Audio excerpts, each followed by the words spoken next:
पत्रकार संघ बदसलूकी करने वाले अधीक्षक पर मेहरबान प्रयागराज सिंह, आपने बिल्कुल सही। उत्तर प्रदेश में जिस कानून की दुहाई दी जाती है वो कानून दिख नहीं रहा। उत्तर प्रदेश के प्रयागराज में जिस व्यवस्था को बनाए रखने की बात कही जाती है वो व्यवस्था दिख नहीं रहा। कानून का डर अधिकारियों पर ही नहीं होता।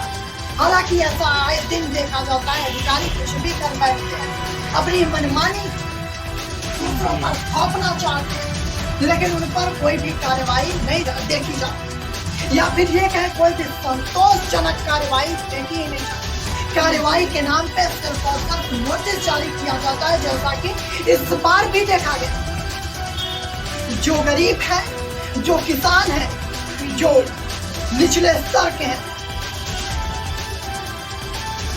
अगर वो दवा ले सकते तो वो प्राइवेट में जाते, वो सरकारी अस्पताल में जाते ही क्यों? सबसे बड़ा सवाल तो ये है। जब मैंने खुद उनके लिए आवाज उठाने गया तो देखने को क्या मिला? प्रयागराज कुरान के अधीक्षक ने परमिशन की बात कह डाली, और वो बात आखिर उसने कही, वो बात इसलिए उसने कही क्योंकि उसे घमंड था कि वो प्रयागराज कुरान के सीएचसी अस्पताल का अधीक्षक है। मुझे पता लगा ये कोई पहली बार नहीं है, उसने पहले भी पत्रकारों के साथ अभद्रता की है, लेकिन मैं उस बात को नहीं पूरे। मुझे अब तक भरोसा था कि प्रयागराज सीएम, प्रयागराज डीएम, प्रयागराज सांसद जल्द से जल्द कुरान सीएचसी अधीक्षक पर कार्रवाई करेंगे, इसलिए मैंने अब तक इस मामले पर कुछ नहीं बोला। लेकिन अब ऐसा होता दिख नहीं रहा। इस मामले के 3 दिन बीतने के बाद भी अब तक कोई ठोस कार्रवाई या फिर संतोषजनक कार्रवाई देखने को नहीं मिली। ये मेरा मामला तो है ही नहीं। जो वोट लेने नेता आते हैं, बड़ी बड़ी बातें करते हैं, उनकी सच्चाई इस जगह पर दिख रही है। ब्रिजेश पाठक जो कि स्वास्थ्य मंत्री हैं, जो कि आए दिन बड़ी बड़ी बातें करते हैं, अस्पतालों का निरीक्षण करने की बातें कहते हैं कि किसी भी गरीब को, किसी भी वर्ग को समस्या का सामना नहीं करना पड़ रहा अब उत्तर प्रदेश के अस्पतालों में। लेकिन हकीकत तो सामने आई, चाहे हम करछना की बात करें, चाहे मेजा की बात करें, या फिर कुरान के सीएचसी के अधीक्षक की ही बात क्यों ना करें। लेकिन इसमें सबसे चौंकाने वाली बात तो यह है कि अब तक सीएमओ ने कोई भी कार्रवाई इस अधीक्षक पर नहीं की। एक बार उनकी बाइट सुनी, क्या कुछ कहा प्रयागराज सीएमओ ने।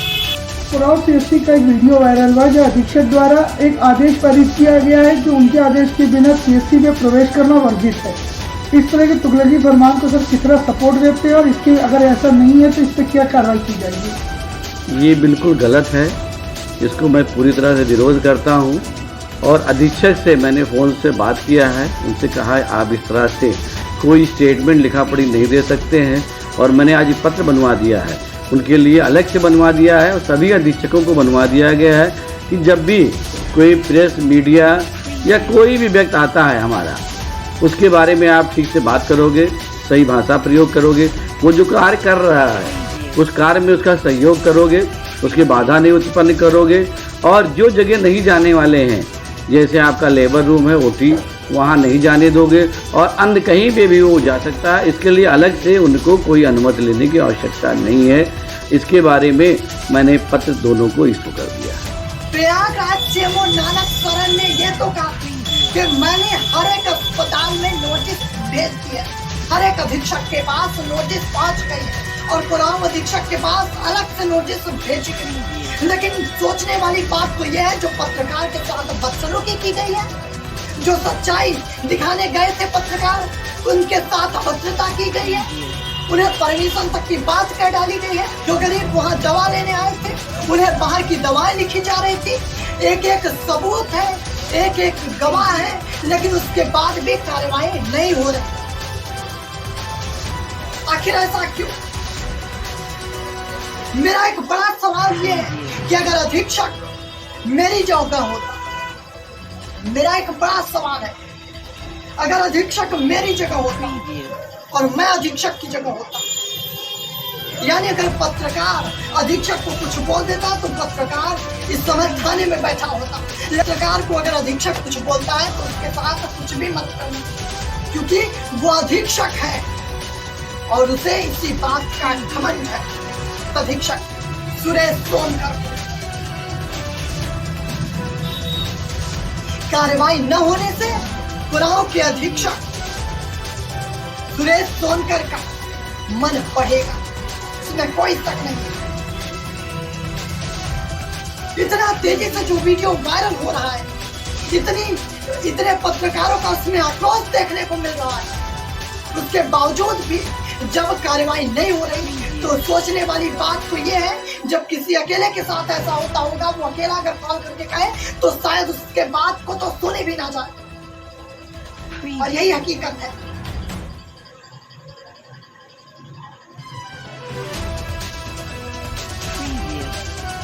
मेरा आग्रह है कि जल्द से जल्द प्रयागराज सीएमओ कुराओं अध्यक्ष सुरेश सोनकर पर कार्रवाई कर हर एक अस्पताल के कर्मचारी पर असर पड़े, अपने कामों को गंभीरता से ले सके।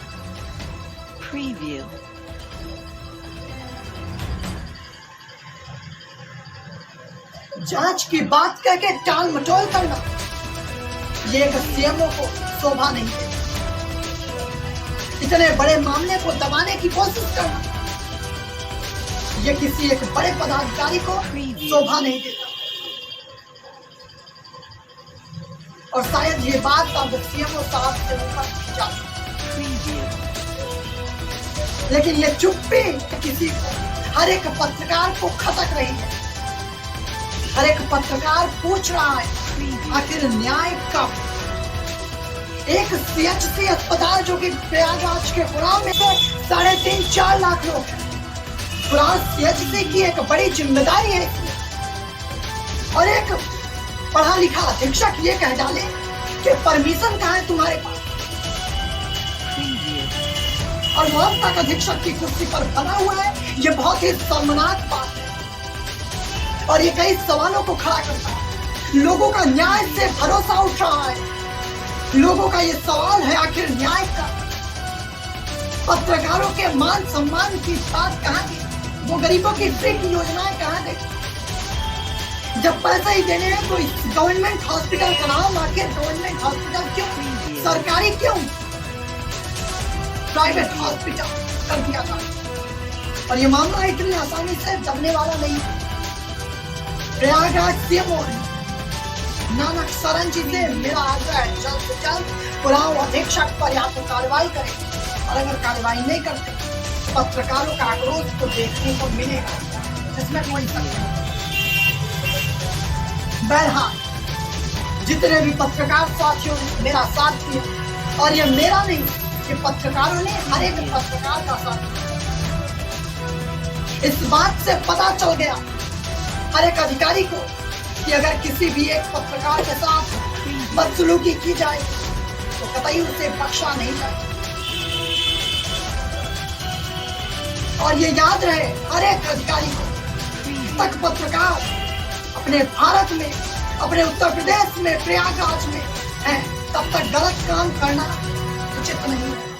आज नहीं तो कल वो बातें सामने आ ही जाएंगी।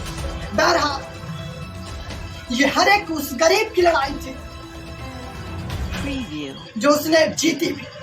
प्रयागराज कुराओं के सीएचसी अधीक्षक को नोटिस भेज दी गई, प्रयागराज कुराओं सीएचसी अधीक्षक को नोटिस भेज दी गई, जवाब भी मांगा गया है, लेकिन कार्रवाई की मांग लगातार जारी है, और ये कार्रवाई की मांग इतनी जल्दी करने वाली बात नहीं, दबने वाली नहीं।